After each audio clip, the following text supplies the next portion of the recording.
Método Wesleyano Podcast apresenta. Graça e paz, amados irmãos. Estamos aqui para mais um episódio do Método Wesleyano Podcast. Hoje, muito feliz, consegui trazer à mesa uma pessoa muito especial, conhecida de pouco tempo, mas a amizade já latente, e tem uma história muito bonita. E eu fui tocado por ela, pedi para trazer ela aqui, e ela aceitou vir sentar comigo à mesa para poder contar um pouco dessa história. Hoje eu convido para estar comigo doutora Thaís. Boa noite. Tudo bem, irmão? Boa noite. Muito bem, graças a Deus. Quero agradecer, tá? A confiança por você ter aceitado vir aqui participar conosco hoje. Eu fiquei muito feliz com o convite, um prazer estar aqui com você. Conversar um pouquinho mesmo, estou muito feliz. Muito obrigada. Bacana, legal. Gente, como sempre, né, nas nossas gravações, temos conosco na área técnica o Gui. Fala aí, Gui. E temos um convidado especial hoje também. Tamo junto. Tamo aqui, lindo de bonito. O Aleph, esposo da doutora Thaís, está com a gente hoje também. Nem quer falar não, tá de boa. Mais tímido, mas... Tá certo. Gui, brigadão mais uma vez. Tamo junto, hein? Sejam bem-vindos aí sempre, Thaís. Obrigado pela presença. Estúdio porta aberta para sempre que vocês quiserem. Já tô descobrindo aqui que o Aleph também é músico. Quando quiser, seja bem-vindo. E é isso aí, beleza? Obrigada, Continua aí gente. com vocês, valeu. A gente fica feliz com o convite. Um Valeu. pouco nervosa? Um pouco nervosa, Ah, normal, assim, faz parte. aprendendo como é que vai ser, mas estou muito feliz Faz de estar parte. Ah, É a regra dos 15, né, Rafael? Explica pra ela aí. já contei no off-topic como é que funciona. Já contei. Thaís, a gente se conhece ali na nossa unidade de trabalho, né? E eu achei interessante quando você ainda não tinha casado, estava noiva do Aleph, e você me conta que você também é cristã, protestante, praticante da mesma fé que eu. E eu fiquei muito feliz, cara, porque não é tão comum a gente encontrar estudantes e formandos de medicina que mantêm a fé, né? A prática da fé. E você ali, firme. Queria que você contasse um pouco da sua história dentro da igreja. Qual igreja? Vamos contar qual igreja você congrega, qual comunidade você faz parte, como isso surgiu na sua vida. Conta um pouco pra gente. Então, primeiro, né, eu sou da Igreja Presbiteriana do Brasil, tá? Eu sou da IPB. Eu sou de Barra Mansa, né? Então, eu sou da primeira igreja ali em Barra Mansa. E aí, assim, no caso, começou de família, né? Então, meus pais, meus avós são da mesma igreja, então eu fui criada já na igreja presbiteriana, fui criada já dentro da igreja, né? E isso foi muito importante, isso assim, eu considero uma pecinha-chave, uma peça muito importante da minha criação mesmo, porque meus pais já me ensinaram tudo estando dentro da igreja. E sempre foi muito especial, né? Então, desde criança ia para a escola dominical, estava ali aprendendo, em casa também, meus pais sempre... Né, a hora de ler história à noite em casa sempre foi livrinho bíblico, sempre foram as histórias bíblicas, então isso tudo assim, para minha infância já foi muito legal. E com o decorrer da vida, né, eu acho que a gente tem que passar pelo processo também pessoal, né? Sim. Então, apesar de ter crescido na igreja e tudo mais sendo ensinada, também tive o meu momento de aceitar a Cristo, entender que aquilo tudo ali fazia sentido na minha vida, que Cristo era realmente, né, o único Senhor da minha vida. E assim, isso foi, vamos colocar aí, da infância para a adolescência, quando eu estava lá na igreja, só para contextualizar um pouquinho, né? Lá na igreja a gente tem batismo infantil e pública profissão de fé. Sim. Depois tem assim, que é o momento que, vamos colocar aí, se assemelha ao batismo, dependendo da igreja, né? Que é o momento Sim. que você chega à frente da igreja e declara publicamente a sua fé em Cristo. E nesse momento, eu estava mais ou menos com essa idade, então com 12 para 13 anos, mais ou menos foi quando, né, eu me dispus e que aceitei efetivamente de que aquele era o meu lugar, né, era aquilo que eu tinha para minha vida, era servir a Cristo. E com o tempo foi passando, A medicina foi entrando na minha vida também, fui começando a entender que era isso que eu queria fazer como profissão. E sempre foi uma questão de ser uma forma, um instrumento de Deus também, né? Para estar ali, ser médica, mas também servir a Cristo. Isso não pode ser separado, né? Sim. E até a faculdade toda, sempre permaneci na igreja e sempre estar atuando e trabalhando dentro da igreja sempre foi uma coisa que sempre me deixou muito feliz, sempre gostei muito de fazer.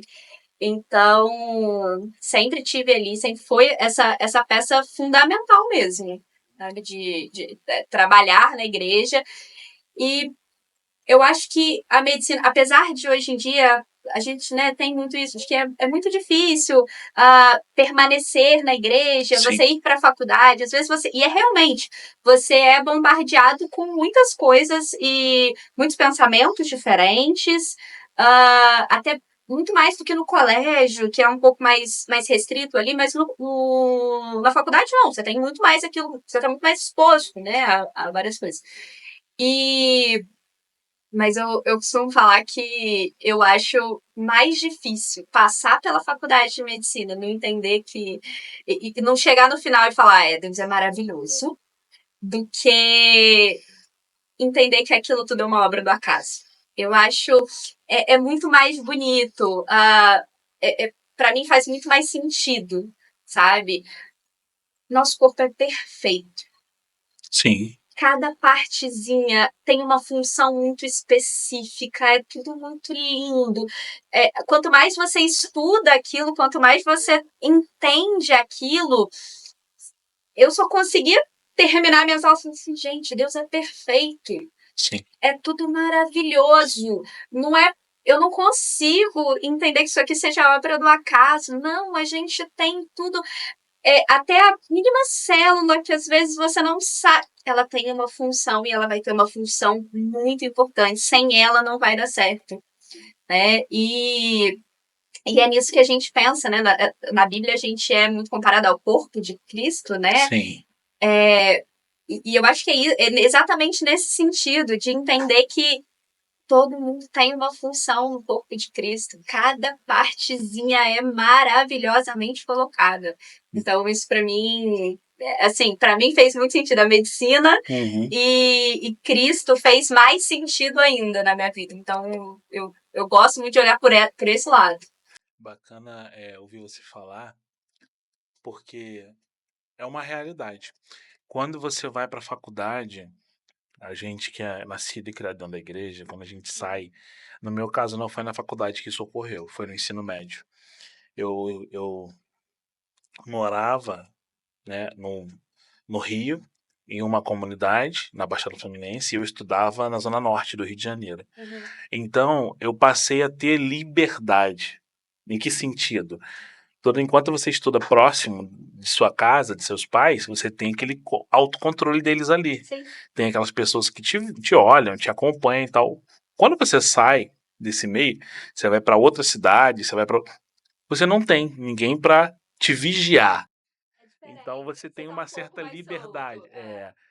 E assim, vê a sua convicção de fé. Vê aquilo que você falou. Você teve o seu momento de conversão. Foi uma conversão sincera e verdadeira. E isso é muito, infelizmente, isso é muito incomum hoje, né? A gente conhece, eu conheço, acredito que você também, muitos que saíram nesse momento de liberdade, ou na faculdade, ou no ensino médio, e infelizmente se perderam. Infelizmente, não conseguiram. Dói, né, a gente saber Sim, disso, mas sim, assim, infelizmente. não conseguiram manter. E essa questão do corpo, cara, assim, o arquiteto do universo, nosso Senhor, ele é perfeito. A Bíblia, Gênesis é muito simples quando diz assim, que Deus foi lá, formou o homem no barro, soprou em suas narinas o espírito de vida e ele surgiu. A Bíblia é muito simples, até porque se ela fosse relatar realmente o que Deus estava desenhando, ia ser um livro, não ia ser a Bíblia, ia ser um livro só para falar sobre isso. Exatamente. É muito Na interessante. verdade, até hoje a gente ainda tenta entender tudo, né? Sim. Assim, uma das áreas que tem mais a gente ainda tenta muito entender como funciona o nosso cérebro. Sim. Ainda tem muita coisa para ser descoberta. A gente tem uma ideia, algumas partes da medicina, a gente tem uma ideia do que acontece ali, mas a gente só vê as descargas elétricas. E a gente ainda não sabe exatamente, ainda se descobre muita coisa, né? Sim. O cérebro, a gente pode comparar, o cientista vai comparar o cérebro humano ao fundo do oceano. A gente não sabe 1/3 do que realmente é. Verdade. A gente ouvia falar muito, hoje a gente não ouve mais, a gente entende que não é assim que funciona hoje. Até na minha linha de teologia, que é o que eu estudo, a gente entende muito isso hoje. A gente ouvia falar muito, você deve ter ouvido falar, que o homem usa apenas 10% da sua capacidade cerebral. Blá, blá. A gente sabe que não é isso, é que a gente só entende 10% do que o cérebro funciona. Mas não quer dizer que o homem só usa 10%. E é uma coisa, assim, incrível. Presbiteriana tem um cantinho cativo no meu coração. Ah, que bom. Tem. Eu fui IPB também. Eu fui IPB dos meus 12 aos meus 18 anos, eu estive dentro da IPB. Pegou a UPA. Fui UPA, fui líder de UPA. Fui liderança. Bom demais. Fui liderança. Quando eu tava saindo, eu saí com 19, quando eu vim morar aqui na região. Eu era da 3ª Igreja Presbiteriana do Brasil, em Nilópolis, né? Pastor Ademar, tá lá até hoje, Pastor Ademar. Uma igreja grande, uma juventude forte. O meu melhor amigo, Daniel Benhur, hoje ele é pastor auxiliar lá, se formou pela faculdade e fez o seminário. Hoje ele está pastoreando lá junto com o pastor Demar. É o pastor líder da juventude hoje.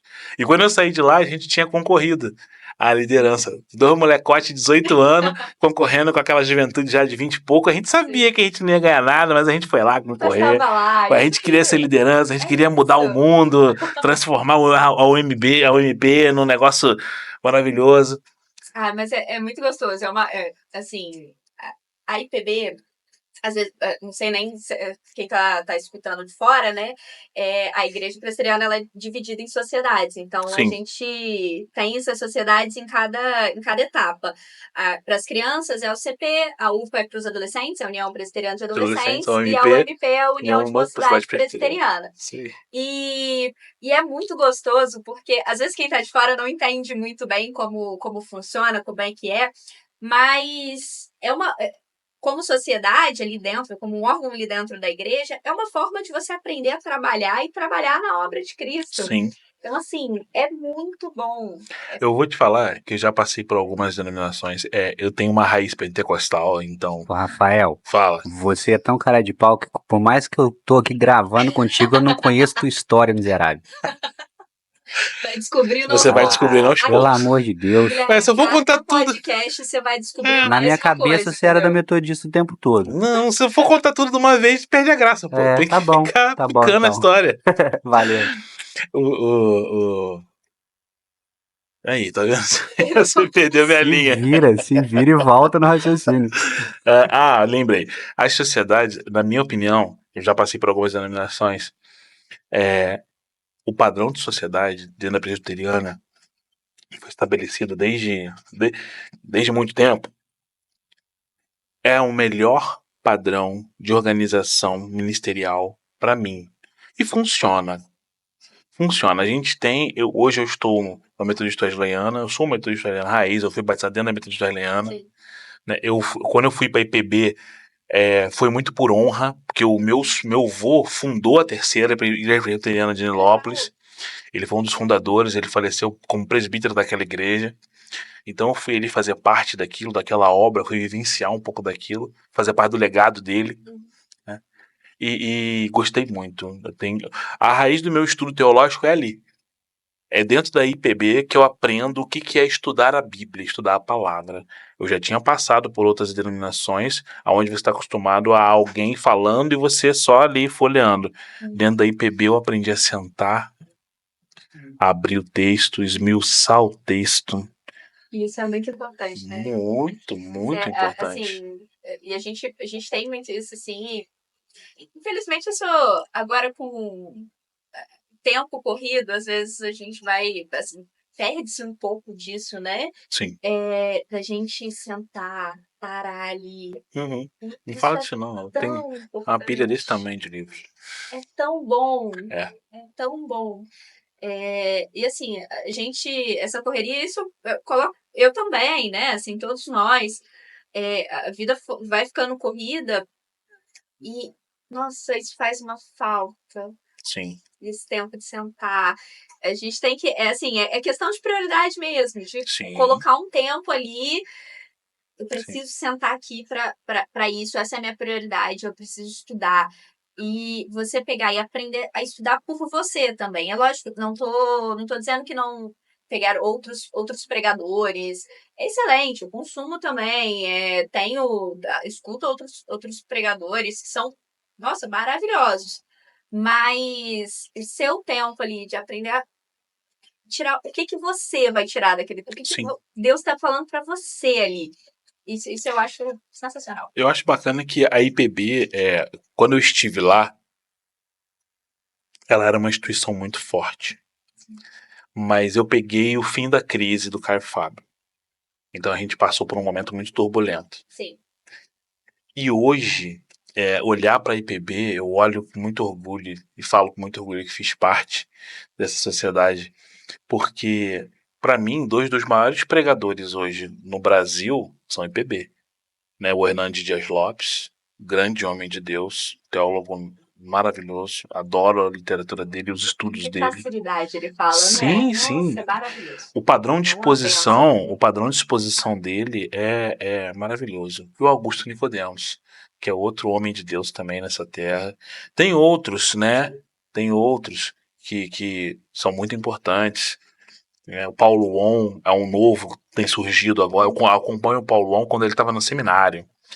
Né? Ele tem um canal no YouTube didática, acho que é isso, que ele ensina grego antigo. Muito legal, E ele também, ele se formou no seminário deve ter alguns anos e agora ele assumiu uma igreja em São Paulo. E assim, coreano, ele de raiz coreana e tal, e é muito, muito bacana. E ver de novo a presbiteriana ascendendo com grandes nomes no nosso ramo de pregadores, no padrão de teologia, porque a teologia presbiteriana ela é muito latente. Na minha opinião, o calvinismo é vivo por conta da teologia presbiteriana. É uma igreja que já, assim, em termos de igreja, né? É uma igreja que já tem 150, 160 anos no Brasil. No Brasil, O pastor não brigou comigo, que eu não lembro exatamente. Não, é por aí, é por aí. Eu fui em algum aniversário naquela catedral lá no centro do Rio, que é linda, diga-se de passagem. Uhum. Eu fui em algum aniversário lá quando eu tava lá, e realmente é por aí.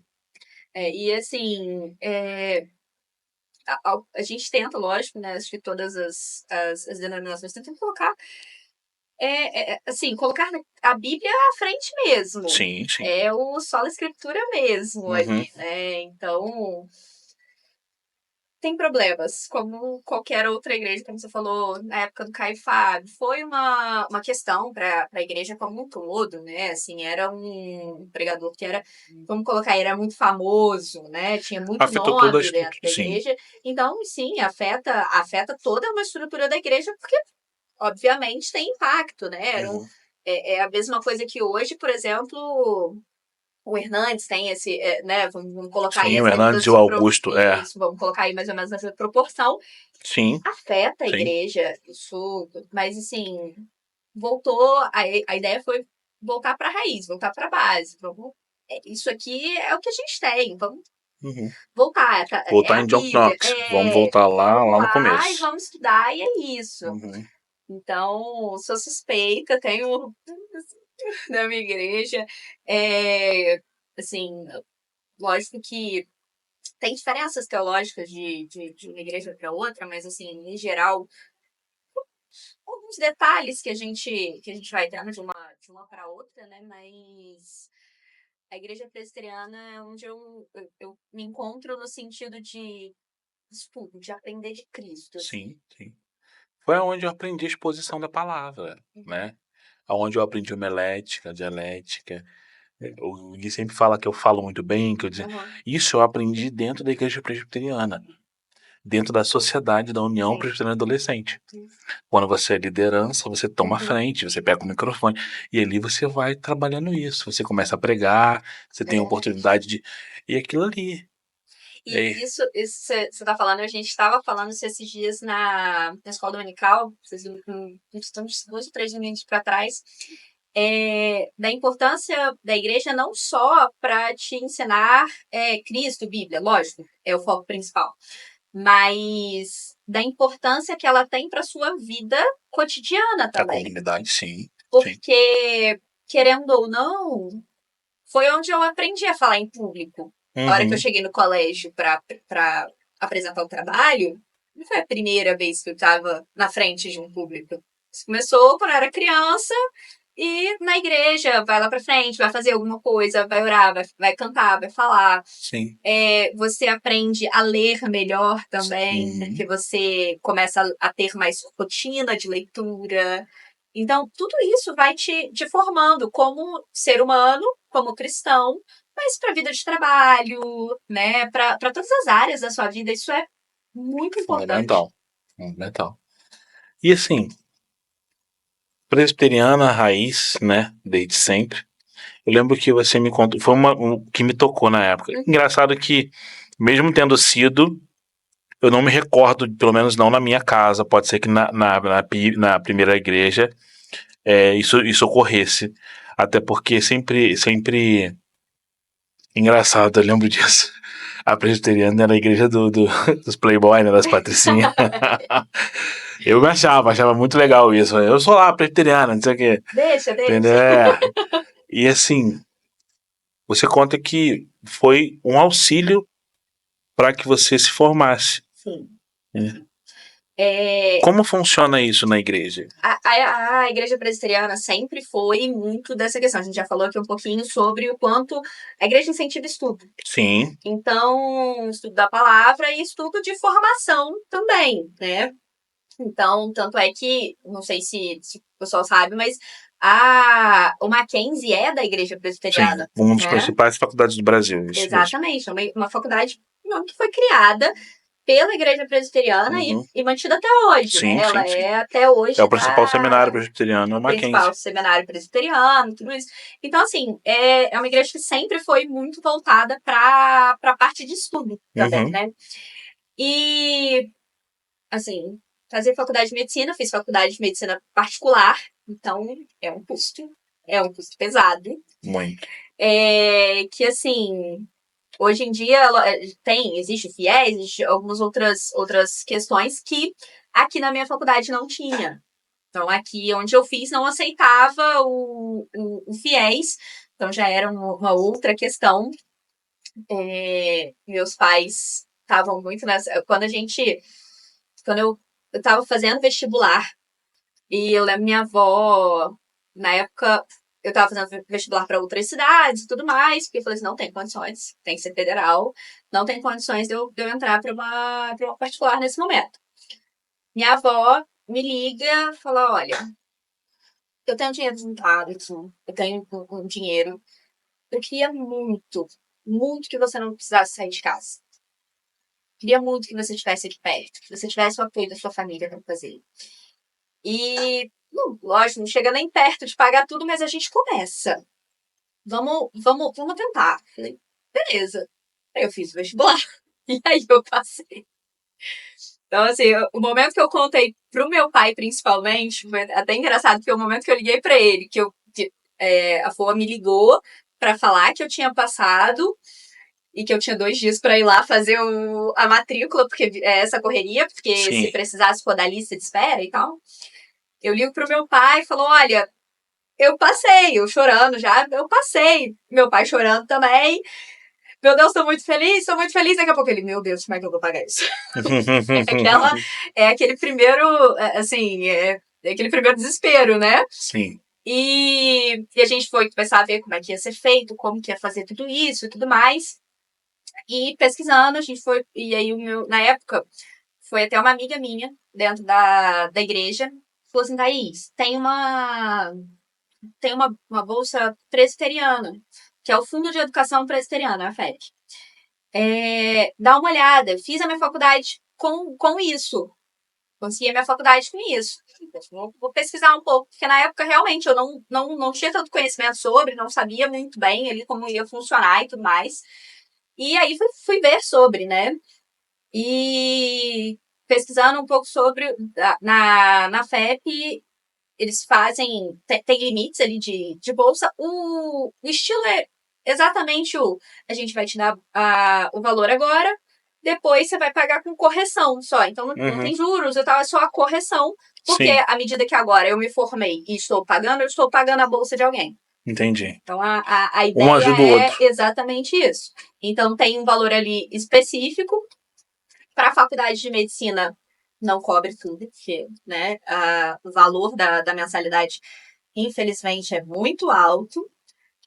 Mas dependendo, por exemplo, a minha amiga fez arquitetura, eu comprei quase tudo. Né, assim, era bem próximo ali dela conseguir cobrir todo o valor da faculdade dela, e foi assim que ela conseguiu fazer a faculdade. Então, assim, muito, muito mesmo. E assim, eu acho que é lógico que é tudo muito organizado. É uma Sim. parte da igreja que é a nível nacional, né? E isso vai. Eu tenho que colocar fiador, tudo a parte bancária, tudo isso direitinho, né? Colocar a comprovação de renda, tudo certinho. Mas o diferente é que vai uma carta do meu pastor também. Vai uma carta escrita por ele. Uma carta de recomendação. Exato, de eu ser membro da igreja, de eu ser membro, assim, Ser atuante, ativa, vamos colocar assim, sim. né? Então vai essa carta, e é isso que é muito analisado também, né? Lógico que na medida do possível eles tentam contribuir para a faculdade de todo mundo, né? Mas a gente sabe que tem limitação, gente, né? Eles têm um número X, então a partir do momento que você forma, abre outras bolsas. Hoje em dia, na minha igreja, tem uma outra amiga minha que faz medicina e que tem a bolsa também. Então, assim, e é muito legal, porque é a igreja ajudando a formação, né, de profissionais. Porque lá na igreja, uma vez eu fui num congresso, e lá eles estavam falando exatamente isso. Gente, aqui no Mackenzie, a gente estava no Mackenzie, né? Gente, aqui no Mackenzie, a gente quer você para trabalhar aqui com a gente. Então, se você é presbiteriano, tá com seu diploma, você tem mestrado, doutorado, você se especializou, tem vontade de trabalhar no Mackenzie como professor, pô, manda o currículo pra gente, é isso que a gente quer, é para isso que a gente está formando. Sim. Para que mais profissionais estejam especializados, mais profissionais bons no mercado de trabalho sejam cristãos, para que a gente possa chegar e mostrar a nossa doutrina, mostrar a Cristo. Para mostrar a nossa prática de fé. Exato. Para mostrar que a gente não está só dentro da igreja. Sim. A gente está em todos os lugares e a gente tem que mostrar a Cristo onde a gente estiver. Isso. Então, assim, eu acho essa parte muito legal por isso. Porque é para capacitar. A gente não tá só dentro da igreja e fechou a porta, da porta para fora eu não sou mais cristão. Não! Eu tenho que mostrar em todos os momentos. São todos os momentos da minha vida. Uhum. Então, quanto mais profissionais capacitados, querendo ou não, a gente tem mais voz. Você tá em mais lugares. Sim. Né? Então, isso faz com que a gente tenha mais voz, sim. Eu acho muito importante. É importante. Eu vivi um momento, mais ou menos ali entre 2002 e 2014, eu trabalhava aqui na Alegria, na unidade de pronto atendimento. Uhum. E era justamente assim, a gente tinha um grupo, eu dava plantão noturno. Uhum. A gente tinha um grupo de cristãos naquele ambiente. Uma irmã era SG, e éramos 3 técnicos, e acho que, se não me falha a memória, tinha um rapaz que era porteiro. E a gente se reunia. Todos os plantões à meia-noite a gente se reunia no DML, que é aquela área de limpeza, né, de higienização. A gente se reunia ali e fazia a leitura da palavra, fazia um círculo de oração. E aquilo abençoava o nosso plantão. A gente tínhamos noites de plantões tranquilas, praticando a nossa fé. praticando a nossa fé. Porque era um ambiente onde tinha uma maioria Sim. cristão, verdadeiros cristãos. E é importante quando a gente fala disso, porque eu até ouvi isso essa semana de uma pessoa ligada a mim, especial para mim, teve aqui me visitando, que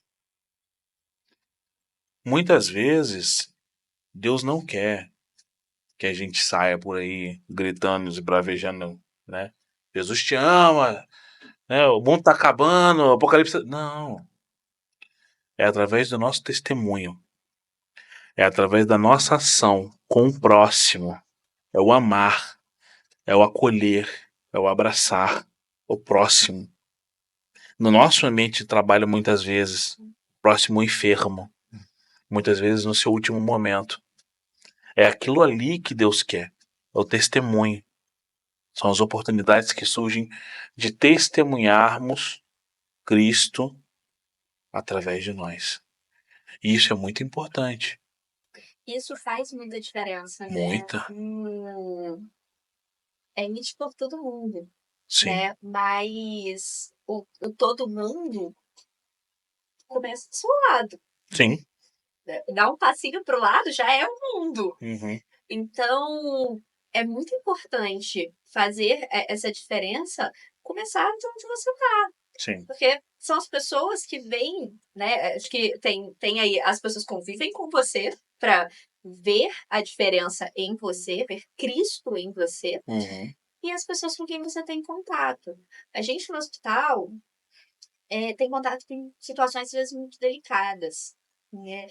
Famílias que estão em luto, né? É sempre um... Eu, antes de dar uma notícia, né? Às vezes, lá em Itatiaia, acabo fazendo ali a sala vermelha e às vezes a gente tem que dar uma notícia, infelizmente, que o paciente faleceu. Sim. E é aquele momento antes, eu sempre paro, respiro, e falo, Senhor, me ajuda a fazer da melhor forma. Porque diretamente não é o meu ente, né? Não foi o meu parente direto que morreu. Mas eu preciso passar para aquela família que aquela pessoa, o quanto aquela pessoa foi cuidada, e realmente foi Sim. durante todo o processo. E entender que eles estão passando por um momento muito delicado, uma perda. Então, eu tenho ali um poder tanto de melhorar quanto de piorar aquela situação. A forma como eu vou dar aquela notícia faz muita diferença. Demais, tá bom. Faz muita diferença. Então, assim, é um momento que eu peço muito a Deus, porque tem que ser, e é específico. Cada família vai receber de um jeito, cada parente vai receber de um jeito. Então, eu peço muito de sabedoria mesmo para Deus, para me direcionar. Porque, assim, são nesses momentos que a gente faz muita diferença, né? São nesses momentos que a nossa fé em ação age e muitas vezes a gente consegue conduzir de uma maneira mais amena. E é uma realidade que a gente vive. Sabe? O cristão na profissão é difícil. É difícil demais, sabe? A gente passa por situações dentro da unidade. Muitas vezes eu tive vontade de deixar. Já tive a oportunidade de sair, já trabalhei em fábrica, de deixar a profissão de enfermagem. E fui confrontado por Deus, porque Ele me permitiu.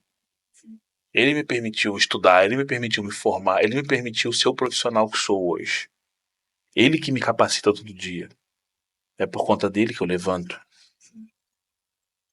É por conta dele que eu tenho ar para respirar.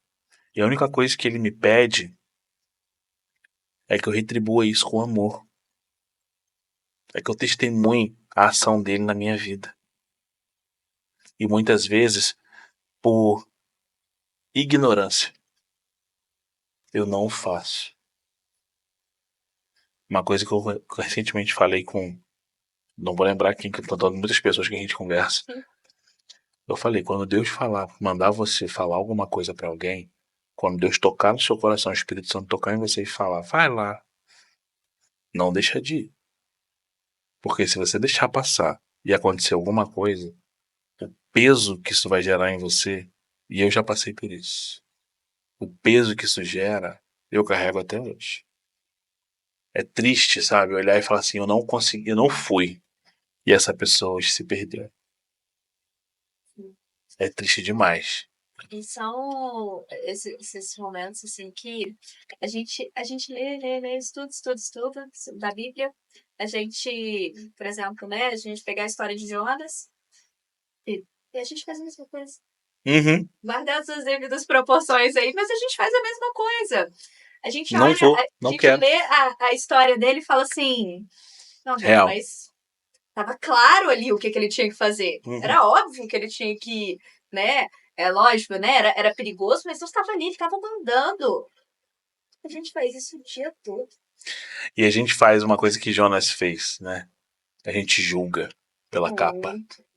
Eu vou lá fazer o que naquele povo? Povo maldito? Povo amaldiçoado? Como assim? O seu povo aqui padecendo, você quer salvar aquele povo lá que tá fazendo Ele mal? tá fazendo Tudo errado? exato. Pra quê? A gente tá aqui. E a gente olha assim e fala, Daqui, opa, tá eu ótimo. tô sofrendo tanto aqui, você quer que eu vá lá salvar aquela pessoa? Uhum. Especificamente, aquela ali. E Deus, e assim... É aquela hora que você olha pra ele, tem certeza, Deus? É. Tem certeza? E o Espírito Santo, ele faz pra quebrar a gente. Ele é aquela pessoa que você não quer.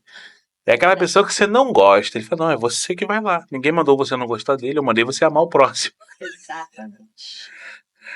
E é complicado. Você tem que guardar o orgulho, engolir seco e falar, papai. É a hora que mais pesa, né? Sim.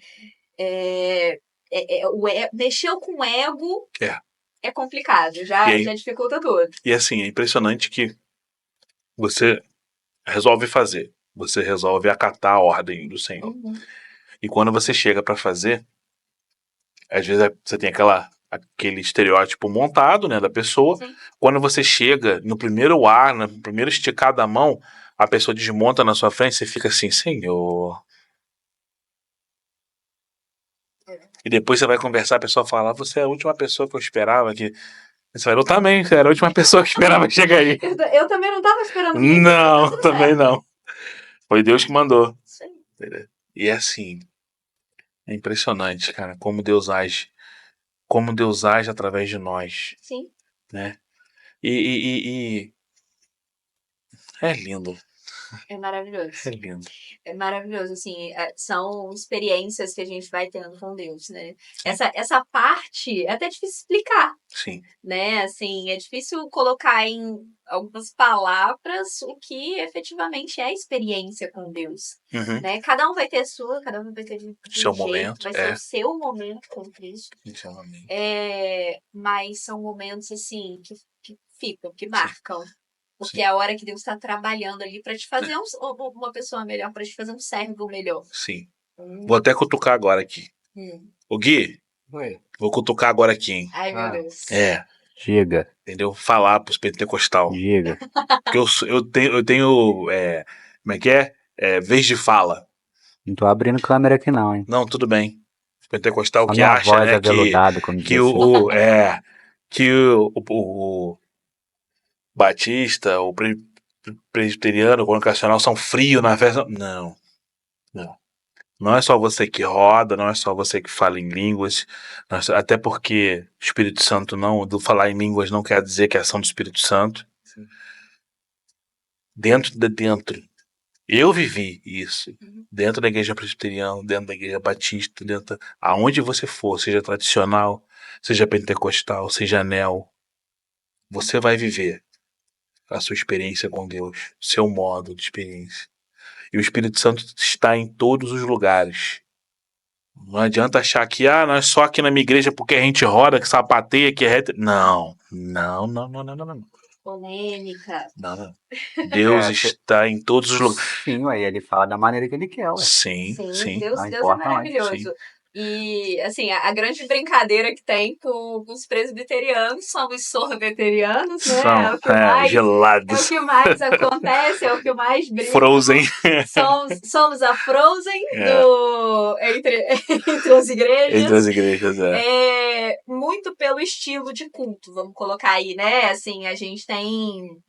É muito diferente. No colégio, né, eu tinha as minhas amigas mais próximas, uma era da Maranata, a outra da Assembleia de Deus. E eu da Presbiteriana. Então a gente, assim, principalmente eventos, porque a gente ia uma na igreja da outra, né? Uhum. E aí são estilos de culto diferentes. Sim. São diferentes. Eu brincava com a minha amiga que, assim, a minha igreja se caiu clipes no chão, todo mundo ouve. escutou. Todo mundo escutou porque tá todo mundo quietinho. E eu me acostumei com isso. Eu chegava na assembleia e as pessoas têm o costume de falar muito, Sim. né? E glória a Deus, e né, assim, no meio da pregação e tudo mais. A primeira vez que eu fui, foi até engraçado, porque eu olhava pra ela, porque eu ficava assim, meio perdida, porque eu não tava acostumada. Sim, e aí, como você não tá acostumado, você perde o foco do pregador. Exato. E foi muito engraçado. Essa primeira vez foi muito engraçado, porque eu fiquei completamente perdida ali. Falei, gente, o que tá acontecendo? Peraí. A minha igreja ninguém fala, gente. Peraí, o que eu vou fazer aqui? Eu tava assim, eu tenho que falar? Qual que é o meu momento aqui? Mas isso também, eu acho que Deus permite essa diferença, até pela forma como você tem uma tranquilidade maior no seu coração de adorar, né? Sim. Não quer dizer que uma está errada ou está certa. Não. Então, assim, se você, no meio do culto, fala glória a Deus, aleluia, tá ótimo. Não, assim, tá ótimo. É interessante, Thaís, Mas... que dentro da presbiteriana, no culto presbiteriano, no momento da palavra, no momento do sermão, se você se manifestar, normalmente o pregador vai olhar de cara feia pra você. Como assim que você tá me atrapalhando? Tá cortando a minha linha de raciocínio? No pentecostal é o contrário. O preletor chama. Eu quero ver um glória! Amém, igreja! E quer que o povo participe. Sim. Entendeu? É completamente diferente. Completamente diferente. Isso não quer dizer que um tem mais e o outro tem menos. Sim, assim, São modos diferentes de adoração. Com Cristo, a ação do Espírito Santo, ela tá ali, ela é muito importante. Sim. Então, assim, acho que são esses estilos diferentes, lógico. Mas você tem que estar dentro da igreja que você concorda com a doutrina que está ali sendo pregada. Eu acho que essa é a parte mais importante. Fundamental. Você tem que olhar para aquilo e eu quero viver isso. Sim. Eu quero viver dessa maneira como é ensinado aqui. Entender? E independente de onde você estiver, olha para Cristo. Igreja é feita de homens vários. Sim. Eu, você... São 4 paredes levantadas, cheio de um homem pecador. Então, assim, às vezes para quem tá de fora, acha que a igreja, todo mundo tinha que ser lindo, maravilhoso, perfeito. Não. Buscamos a santificação, mas é difícil. Buscamos, você disse certo. A gente conjugou o verbo certo. Buscamos a santificação. Mas somos humanos e pecadores. Somos humanos e pecadores. E, assim, a tentação e o pecado é latente na vida de qualquer ser humano. Qualquer ser humano. Às vezes o que difere a gente de um... Vamos usar um termo genérico. A gente de um não crente é só o autocontrole. A gente tenta manter o autocontrole.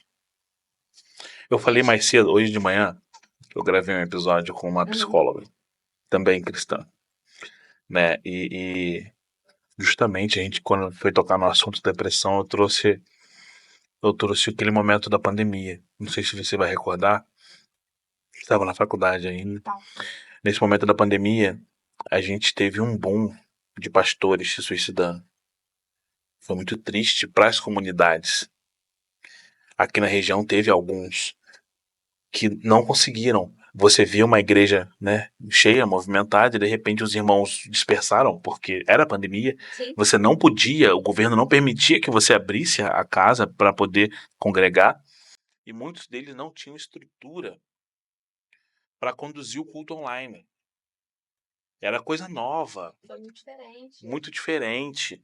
Essa coisa do culto em casa, para as igrejas que já têm a cultura do culto doméstico, como a presbiteriana tem, é até mais tranquilo, mas para a igreja que não tinha, que era só aquilo, reunião, reunião, reunião, culto, Isso culto, foi- culto público. Foi muito difícil na época. Sim, e o pastor se viu assim, desvanecido. Sim. Eu não tenho ovelhas, não tenho. E aí, a questão do cérebro humano, o cérebro pifo, a química do cérebro bagunça, o cara entra em depressão. E Porque naquela já não era nem a igreja só que estava fechada, mas era tudo. Então Tudo. ele não tinha nem uma válvula de escape. Não, não. Então, E foi nessa época que eu levantei muito esse questionamento, essa bandeira dentro da. Como eu venho da minha igreja de um viés pentecostal, sim, levantei muito, graças a Deus, com o apoio do meu pastor. Depressão não é demônio, sim. depressão não é frescura, A gente tá depressão é falando uma de doença psicossomática. Sim. Ela bagunça a química do seu cérebro e você realmente fica mal. Não é frescura. Não é. Você realmente tem ideação suicida. Entendeu? Eu até comentei isso de manhã, eu falei, a depressão não é a brecha que te leva à depressão. Não é uma brecha que você deixa que o inimigo venha entrar e fazer. Não. Mas a depressão vai fazer você abrir brechas para que a ação do inimigo venha, oprima, e aí sim, a ideação Sim. vem, o surto persecutório, né? A vontade de tirar a sua própria vida. E ali, infelizmente, ocorreu naquele período, né? Sim. Desses homens de Deus se perderem. Eu dei até aula sobre isso, depois falando sobre não existe nenhum texto bíblico que descreve que o suicida vai para o inferno. Isso é um estigma dentro da igreja, né? Que foi criado pela igreja, na época pela igreja católica, que o suicida ele tem condenação imediata. Não existe texto na Bíblia que define isso. Então, na época eu fui quebrar isso, porque muita gente falou, então esses pastores carregaram muitas ovelhas e tal, depois... Não foram para o inferno. Não foram para o inferno. Eles passaram por um momento de doença e a doença levou eles à morte. Infelizmente, foi uma morte que eles se auto-exterminaram, mas isso não quer dizer que eles vão para o inferno. Mas, assim, é lógico, né? A depressão é uma doença e a gente tem que lidar. E é necessário falar sobre isso. Sim. Porque, infelizmente, ainda se tem muito esse estigma muito forte de que no começo, é uma frescura, eu vou deixar pra lá. E aí você não começa um tratamento. Do mesmo jeito que uma hipertensão tem tratamento, e muitas das vezes, né? Você vai tomar um remédio para o resto da sua vida para tratar uma depressão. Você nunca, né? A gente tem um conceito de que você nunca deixa de ter a depressão, você está tratado. Você sempre vai ter um tratamento, ele pode ser medicamentoso ou não, né? Isso pode evoluir, você pode sair da terapia medicamentosa, mas vai ser sempre um cuidado que você vai ter. Sim. Né? Porque ela pode, sim, retornar, né? Então, mas é uma doença. Entender que isso é uma doença. Não é porque a gente não tem algo palpável, não tem um exame te falando positivo. Sim. Que não é. Real.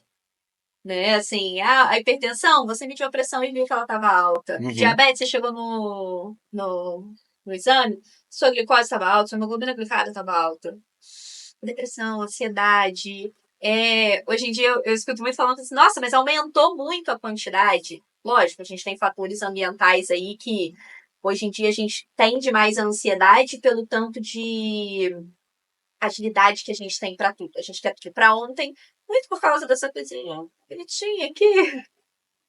Sim. A gente que tá sempre, o tempo todo na sua mão. Sim. E você tem resposta para tudo o tempo todo. É. Então a gente tende a querer as coisas muito mais rápido.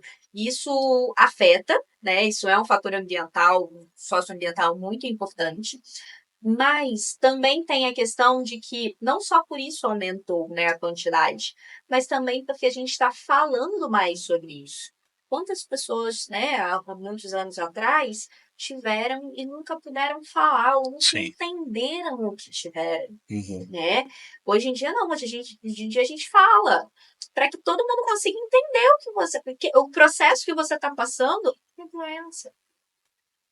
É um problema que tem tratamento, que tem como fazer um acompanhamento. Sim. Na época da pandemia foi muito, muito complicado para as igrejas também. Eu sou do Ministério de Louvor da minha igreja. E então eu era uma das que ia ao templo. Né, eu participava da gravação Do do culto. culto, né? E assim, é lógico que a gente desenvolveu muito nessa questão de lives e afins, mas no começo, eu lembro lá na igreja, a gente começou transmitindo até pelo Instagram, só pra, tipo, gente, primeiro domingo ali, lockdown. O que a gente vai fazer? A gente não tem nada, não tinha um canal, não tinha nada. Vamos transmitir pelo Instagram. Começamos. Aí aquilo foi, lógico, né, evoluindo, mas chegar ali pra gravar, não só pastor, mas pra gente também, na hora que a gente chegava, cantar pra uma câmera. Assim, pela fé, eu tô conduzindo a igreja em adoração aqui através desses cânticos, porque não tava vendo ninguém. Sim. E Você não tem a resposta que normalmente no culto público você não teria. tem, você não tem aquelas as pessoas viverem em união, né? Você não tem. E eu lembro que o primeiro culto que teve depois, né? O primeiro culto que foi permitido que a gente pudesse voltar. A gente ainda estava voltando de máscara, a gente ainda estava voltando lá na igreja, a gente fez um espaçamento, né, entre as cadeiras, para que pudesse ter alguém. O primeiro culto ainda foi com inscrição. Olha, tantas pessoas podem entrar na igreja. Coloca aqui seu nome, se você está disposto a isso, você vai. Então, foram exatamente aquelas pessoas que puderam ir por essa questão de limitação por ser um local fechado, né? Sim. E eu lembro que eu sentei assim, que eu olhei a igreja, mesmo que pela metade, vamos botar ali, de quantidade de gente, e eu chorei olhando, falando, meu Deus, como isso aqui é maravilhoso e a gente não dava valor. Sim. Sim. Como é importante Quando a se reúne em culto comunhão, público. como a gente tá junto é importante. Sim. Como eu queria poder dar um abraço em alguém, eu não vou poder, porque como doeu ficar sem. Como doeu ficar sem poder olhar para as pessoas, né? Ver um sorriso no rosto, aquilo significa especial. Eu vivi, Thaís, um momento da minha vida, já agora, alguns anos atrás, eu digo que eu vivi o Cristo em casa. Eu não desviei, não desviei porque não fiz práticas ilícitas, mas não ia a nenhuma comunidade, não participava. Tinha me chateado, tinha esfriado a minha fé na última comunidade que a gente tinha participado, então deixei. E nessa época foi muito latente a memória presbiteriana, porque foi nessa época, cara, eu devo ter uns 13 exemplares da Bíblia dentro da minha casa. E nessa época que eu comecei essa coleção e estudava. Foi o momento que eu mais estudei, eu não estava dentro da comunidade. Eu abria 5, 6 exemplares da Bíblia na mesa e começava a ali, debruçar sobre eles, e escrevia e Mas fazia essa época sermão. foi muito engraçada. Meu pai chegou um momento e virou pra minha mãe: para de comprar Bíblia. Porque ela foi comprando Bíblia de estudo, ela foi daqui a pouco. Ele, peraí, para que não tem lugar em casa. Vamos Não, mas foi antes da pandemia isso. Sim. Foi antes da pandemia.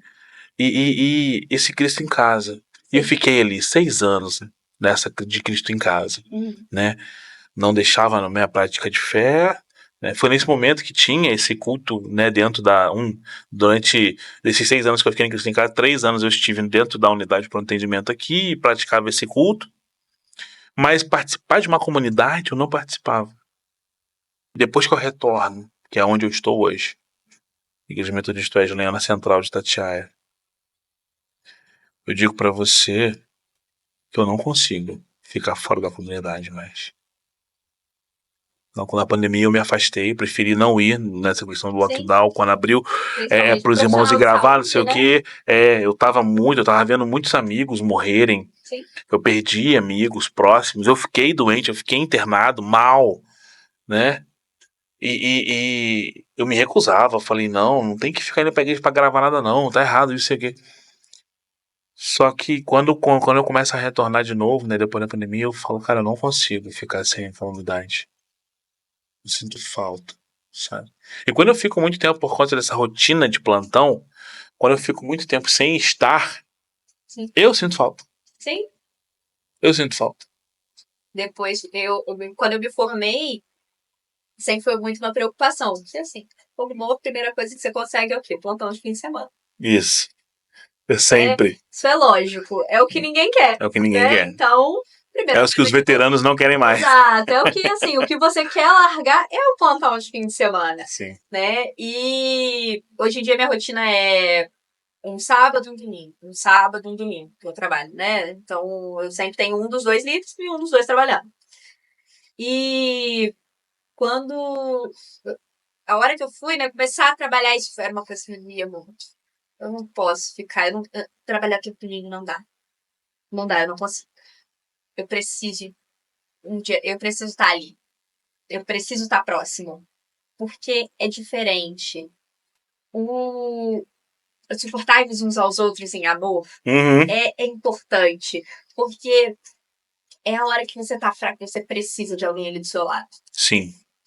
E ter um irmão ali do seu lado, porque é muito diferente, né? Você ter alguém ali para te aconselhar, um cristão do seu lado, para te aconselhar, do que alguém fora da igreja, né?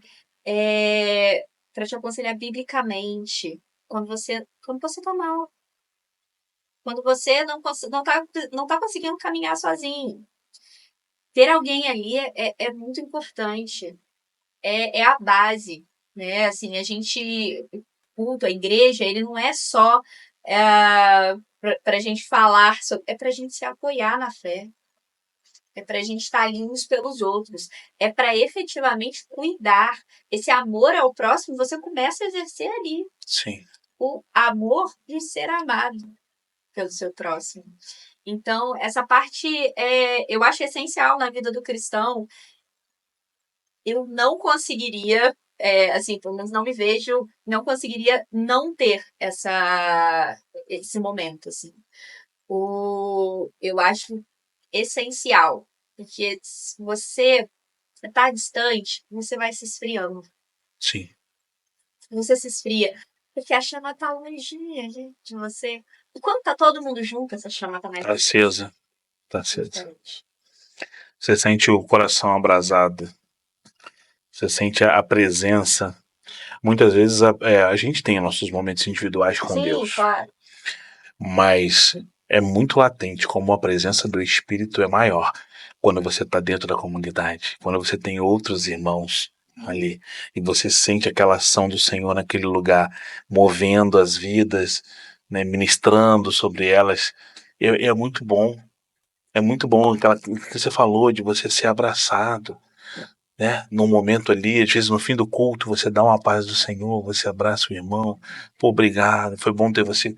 E é acalentador, né? Eu gostava muito, hoje eu não pratico tanto, a gente vai ficando velho, a gente vai ficando chato, a gente quer ir pra casa logo. Mas eu gostava muito de acabar o culto e sair, pegar os jovens, vamos sair, vamos comer um pastel, vamos comer uma pizza. E aí sentava e começava a bater papo e ficava ali até meia-noite e tal. É gostoso. É bom. Bom. Meu marido tá aqui, ele tá de prova. Eu fecho igreja, né? Assim, eu Já fui até assim. o final. Já Falo fui pouco, como seu tratamento eu falo pouco. Então, assim, aí tem hora que o Alec brinca comigo, ele, vamos continuar no WhatsApp? Vamos pra casa agora? Vamos continuar essa conversa no WhatsApp? O WhatsApp já inventaram, é legal, é um aplicativo bacana. Porque, assim, é gostoso estar ali, Sim, né? E sim. tem que ser gostoso estar ali com os irmãos. Sim. Eu lembro da minha época de presbiteriana. Ali eu aprendi muita coisa, gente. Eu tinha 14, 15 anos, eu tinha a chave da igreja, porque eu era da equipe de sonoplastia, eu operava a mesa de som. Com 15 anos. Então, às vezes, os irmãos começavam a ir embora, os diáconos iam embora. Rafael, tá com a chave aí? Tô sim, varão. Tchau. Fecha a igreja aí. Era 11 horas, a gente tava no portão da igreja, eu com a chave lá. E batendo papo. Todo mundo morrendo de fome, pobre, adolescente, não tinha dinheiro pra nada. Tava ali. E aí a mãe começava a ligar aqueles. Você não pegou isso, não? Você não vai lembrar disso, não. O Guilherme vai lembrar. Eram uns Siemens, uns Motorola redondos. Você lembra, Guilherme, desses negócios? Eu não sou desse tempo, não. Que não. Olha. Né? Esse branco na barba, você que pinta com lick paper, né? É só um charmezinho. Sei. Eram uns telefonezinhos assim da Oi, 31 anos de graça no final do. E mãe ligava, tá onde? Tô na igreja ainda, mas ainda. Que a mãe saía com o pai da igreja, o culto acabava em ponto, que a gente é inglês, né? Sim. É. Engraçado, né? Eu mudei de denominação, mas não saí do modo inglês de ser. A metodista também é inglesa, né? E era pontual. 9 horas. 9 horas, o pastor tava já no final da bênção apostólica. Tava todo mundo descendo a escada pra ir embora. E aí, os irmãos iam embora. Daqui a pouco minha mãe me ligava, era 11 e tal. Tô aqui na pó da igreja ainda, velho. Seguimos Ainda. aqui no mesmo lugar. É. E se deixar, tava lá. Era uma época boa demais. Era uma época boa. E a É chave da igreja gostoso. era bom, rapaz. E ensaiar, tinha banda de rock gospel. E ensaiar com os irmãos. Era muito bom. Era muito bom. Thaís, cara, bom demais. Você fala bem também. Eu falo um pouquinho. Eu preciso fazer uma ressalva aqui. Fala aí. A Thaís me forma, não quis pegar plantão no domingo, ela cai no meu plantão de terça. Foi. Exatamente. Aí todo plantão que ela chega, eu falo assim, o que você vai me aprontar hoje? É bem de leve. É bem de levinho. Às vezes a gente já começa de manhã, mas no geral. Mas, ó, excelente episódio, cara. Parabéns, achei bom demais. Quanto tempo Não sei a se gente você tá batendo encerrando. papo aqui, Gui? Ah, 1 horinha já. Caraca. Passou rápido. 1 horinha já. E aí? Você achou que funciona a regra dos 15? Você tava mais Funciona. nervosa, depois você. Eu tava aqui, eu reparei porque eu tava mexendo aqui no anel. Eu tô com um anel de cada mão, cada hora eu tava aqui. Um lado, no outro eu tava aqui mexendo na aliança. Porque eu tava meio nervosa, assim, né? Daqui a pouco eu comecei a encostar. Calma. Essa teoria dos 15 eu falei pro Rafa, ela funciona bem. Funciona? É 15 de tensão, 15 de relaxamento e os outros 15 que você fala, já acabou? Já acabou. Aí agora passou rápido. Foi Passou tranquilo. Passou rápido. Na medicina, Uhum. a gente tá chegando já nas conclusões aqui. Sim. O que você pretende? Você formou, né? Tá clinicando lá com a gente. Acho que é posto também que você trabalha, né? Eu faço Faz PSF. E pretensões? Residência? O que você tá galgando aí? Eu quero cardiologia, né? Legal. Eu gosto. Eu entrei na faculdade, assim, um pouco antes de entrar. Eu gosto muito de trabalhar com idoso. Então, eu entrei muito nessa ideia de geriatria e tudo. Me apaixonei pela cardiologia nesse processo. Acho que, apesar disso, não larguei meus idosos, porque a maioria do público também é. Sim. Né? Então, futuramente, mais algumas especializações, a ideia é ser cardiogeriatra. Então, assim, é um público que eu gosto de trabalhar. Até por isso eu faço posto de saúde, né? Uhum. Porque, assim, na medicina, às vezes parece que não, porque para quem olha de fora, assim, às vezes parece que não, mas a gente tem muito perfis para cada área. Uhum. Né? Assim, Sim. É muito diferente. Então, às vezes, o médico que gosta de fazer plantão, fazer emergência, detesta o dia a dia de posto de saúde, que é um pouco mais lento, né? Assim, consulta, é muito entender. diferente. É muito diferente. É entender ali o seu paciente, acompanhar ele. E por mais que eu goste da correria do plantão, 50 anos não dá mais pra ter esse tanto de susto. Você não tá nem na metade do caminho. Não, então, mas é por isso que a gente tá falando de futuro. Mas assim, eu gosto desse dia a dia de estar perto do paciente, de acompanhar, de entender como é que ele tá no geral. Sim. Então, a cardiologia, eu acho que é a base da clínica médica. Sim. Porque a gente está falando aí de, assim, para agora, efetivamente, medicina, né? é a parte que vai ditar muitas coisas dentro do seu corpo e, principalmente, é uma das maiores causas de emergência, estão muito ligadas à parte cardiológica. Sim. Então, eu gosto dessa área porque eu acho muito interessante esse funcionamento no geral. Eu acho que você entender essa parte, você entendeu metade do processo. No pós-pandemia, não sei se você concorda. Uhum. Tô aí, eu e o Gui estamos aí há 20 anos na estrada. No pós-pandemia, e a gente está vendo uma grande incidência. Por que eu digo grande? Porque fugiu da estatística Uhum. de infartos agudos do miocárdio, parede anterior, que não era Não não era tão comum. A gente está vendo uma grande incidência de AVCs, que muita gente acha, é na cabeça neurologia. Também tem a ver com cardiologia. É um vaso passando ali. E uma coisa que eu notei recentemente, eu já peguei no intervalo de um ano e pouquinho, pelo menos uns 5 a 6 pacientes com aneurisma de aorta dissecados. Coisa que eu vi uma vez a cada 2, 3 anos. Sim. Isso assim, a gente tem aumentado e muito se deve também por causa do nosso estilo de vida. A pandemia deixou a gente um pouco mais estressado. Sim. E um pouco mais sedentário. Que para o coração não é a melhor combinação, né? A gente já não se exercitava muito, já não come muito bem. Quando juntou tudo isso, a gente ficou ainda mais tendendo a ficar em casa, tendendo a ficar mais parado. Isso para a parte do nosso corpo não foi feito para ficar parado. Ele foi feito para o movimento, para estar em ação, né? E quanto mais a gente vai ver esse tipo de doença. Vai aumentar. Infelizmente vai ser. Bacana. Cardiologia, legal. Cardiologia, se Deus quiser. Legal. Os meus velhinhos. Mas é uma área, assim, que eu acho muito bonita. Você cuidar do envelhecimento. A gente está passando agora por cada vez mais o envelhecimento da população. Sim. A expectativa de vida está cada vez mais longa. E a gente está vendo que é possível chegar... Porque se você pegar aí uns anos atrás, a ideia que você tinha... pula umas 2 gerações para trás. A ideia de avó era ali seus 70 anos, de uma senhorinha, bem senhorinha. 2 gerações atrás, 70 anos, você tá no lucro. Então assim... Chegava nisso não. Assim, era uma senhorinha bem consumida já, Sim. era aquela senhorinha que só ficava basicamente em casa, que não tinha tantas atividades, era bem mais limitada, né? Hoje em dia, não. Você tá pegando 90 e poucos anos ativo. Exato. 70 anos, tá? Falo pela minha avó. Tá na flor da idade. Minha avó tá com 80, faz tudo. Tudo. Vai pro grátis dela, bonitinha. Então, assim, faz tudo, tem autonomia. Tá vivendo e vivendo bem. Então, assim, esse cuidado, se preparar. Hoje em dia, eu acho que cada vez é mais importante a gente se preparar para a velhice. Isso aí. Assim, acho que é algo que a gente tem que começar a pensar.